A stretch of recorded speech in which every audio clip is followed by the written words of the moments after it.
सजना संवरना है किस काम का, माला जपते हो तुम औरों के नाम का। हाँ मेरा सजना संवरना है किस काम का, माला जपते हो तुम औरों के नाम का। बीवी हूँ तो बीवी की कदर होगी क्या।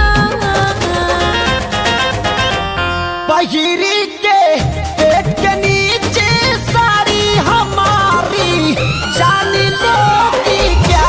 बहिरी के पेट के नीचे साड़ी हमारी जान लोगी क्या।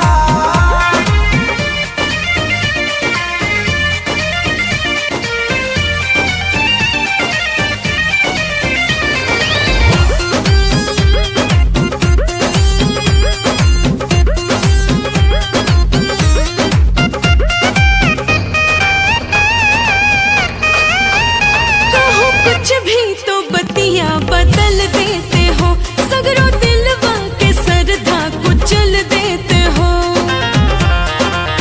बड़े साले हो तुम लोग। हाँ कहो कुछ भी तो बतिया बदल देते हो, सगरों दिलवा के सरधा कुचल देते हो। उठ लाल लाल लागे कमाल जस पान खाई गो।